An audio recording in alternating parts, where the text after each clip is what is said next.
Welcome to track 2. Track 2 is called Making Sense.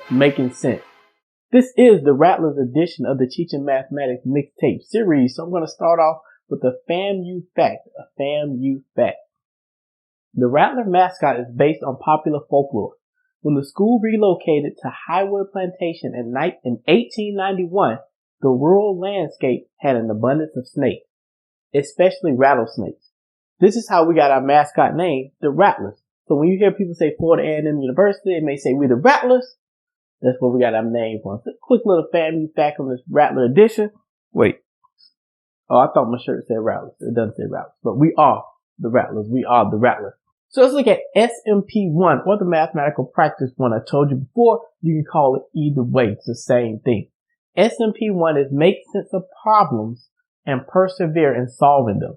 When we look at SMP1, we're focused on highlighting the skills and attitudes required to become an effective problem solver. It's all about becoming an effective problem solver.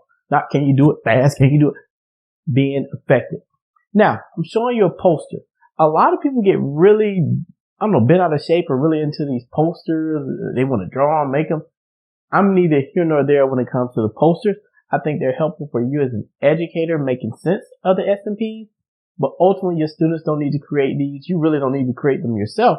It's mainly just a visual model to help you understand the mathematical practices. If you do a Google search, SMP posters, you'll find a bunch of them available. Again, just utilize them to help you make sense of it. You don't need, a lot of people use these, I'm going to post them on the wall so the student, you don't got to do all that. You just need to understand the 8 mathematical practices and how they work. When we think about SMP1, making sense of problems and persevering in solving them, a lot of this starts with George Polya. He had a book in 1945 called How to Solve It. He talked about this thing called the 4-step problem solving process.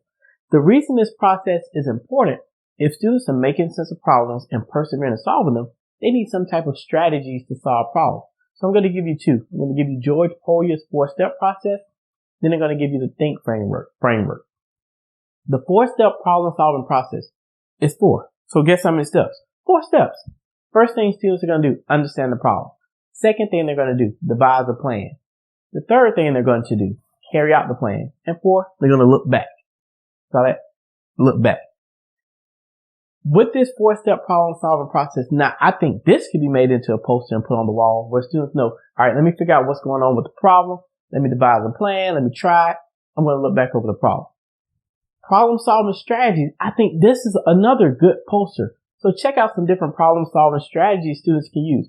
Allow students to use a variety of strategies. Stop saying they have to do it this way. They have to do it this way. Let them explore, build upon the experiences they bring into the classroom. Some things students can do. Draw a picture. They can act it out. They can use a model. The drawing a picture is one of my favorite and act it out is one of my favorite. Because drawing a picture, I'm a visual learner. So for me, I naturally like to draw pictures. The acting it out allows students to get up, move around, and really make sense of the action within the problem. I think this is one of the better ones. A lot of times we sit there in math and just sitting in worksheets, sitting. Let students get up and engage in the mathematics. Acting it out allows them to engage in the mathematics. So back to the problem solving strategy. Look for a pattern. The guess and check. Make a table or chart. Try a simpler form of the problem. Make an organized list. Write an equation. So these are some different strategies your students may utilize. I recommend like posting them. If you have an interactive journal, put them in the journal so students know, hey, let me try making a table for this. Let me try something, a simpler form. We want to give students different strategies and tips. Now, as I stated prior, I showed you George Polya's 4-step method. I'm going to show you the think framework. It's similar to Polya's, but when it comes to problem solving methods, pick one that works not best for you. What is going to work best for your students? A lot of times we pick things, I like this one, is good for me. But what is best for the students that we're serving? Here's the think framework. T is for talk about the problem. H, how can it be solved? I, identify a strategy to solve the problem. N, notice how your strategy helped you solve the problem. K, keep thinking about the problem. Does it make sense? And most importantly, is there another way to solve this? So think. A lot of people like acronyms and oh my gosh, a lot of people in schools, we love acronyms. I remember the first time I started teaching, they were like, you got to go to the ABC for the MOP for your onomatopoeia. I like, what the heck are all these acronyms? Like, we love acronyms in education. That's a tangent. But back to this. This is another acronym. I know a lot of teachers like acronyms. Boom, here's the acronym. And tell students to think about it. That's kind of cool. Think about it. Yeah. So tell them to think about it. Again, pick a problem-solving framework that works best for your students. I'm just sharing you two different ones. George Polya's, the 4-step problem-solving method, or the think framework.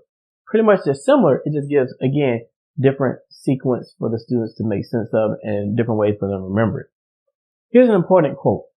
Effective teaching of mathematics uses purposeful questions to assess and advance students' reasoning and sense-making about important mathematical ideas and relationships. It's all about the questions that you're asking to engage students. Let me repeat that. It's all about the questions you're asking students to engage them. Why am I repeating that? That's the most important part. When I first started teaching, I had on the index card 2 questions. All right. What did you do? Why did you do it? I was a new teacher. That was all I had. I've gotten better with my questioning techniques over time. But first, I start off with the index card. And I tell new teachers on an index card, write down 2 or 3, not just the what and why, but some other questions related to the task. And just don't be afraid to pull out your questions and ask. A lot of people think, I got to be on the fly and just be cool. Forget all that. Your job is to ask good questions of your students to move them along in the lesson. If you need to write down a couple on a piece of paper, and as you circulate, ask those questions, that's fine. Over time, you'll build up a lot of different questions you can ask on the fly. When we think about the questions that we're asking, I'm going to take you through 4 different types of questions. Gathering information, probing thinking, making the mathematics visible, encouraging reflection and justification. So gathering information questions, they focus on students recalling facts, definitions, and procedures. Just basic level questions. Recalling facts, definitions, or procedures. Your probing thinking questions. You want students to explain, elaborate, or clarify their thinking, including articulating the steps in solution methods or the completion of a task. So think about when we're asking questions, what type of questions are we asking? Are we asking just gathering information questions, or are we asking probing? You need to do a mixture of both. So I'm not saying do all of one type of question. You want to do a mixture based upon the needs of your student. Another question type, making the mathematics visible. Get it? Making the mathematics visible. We always tell students, I want to see what's in your head, because a lot of students, I did it in my head. Well, show me what is in your head. When we think about making the mathematics visible, students discuss mathematical structures and make connections among mathematical ideas and relationships. Making connections. I don't know if you heard that part. Making connections among mathematical ideas and relationships. That is a hard thing to do for students. It's a hard thing to do for teachers, period. Because you're having to think about multiple things at once. But it's important, even though it's hard, because when you start to make connections and see how things work together, you're truly gaining a better understanding of the mathematics. That's why we want students to make the mathematics visible for themselves. The last question type we're going to go over, encouraging reflection and justification. Students reveal a deeper understanding of their reasoning and actions, including making an argument for the validity of their work. That's that justification. I tell students all the time, I do care about what you did. I most importantly care about why did you do it? Justifying what did you do? So we think about making sense of problems. We have those problem solving strategies, persevere in solving them. The perseverance part is on you as a teacher, in my opinion, because it's through your questioning techniques. So it's not just sitting there letting little Johnny be like, oh my gosh, I don't know what to do. I'm frustrated. I'm persevering because I already know.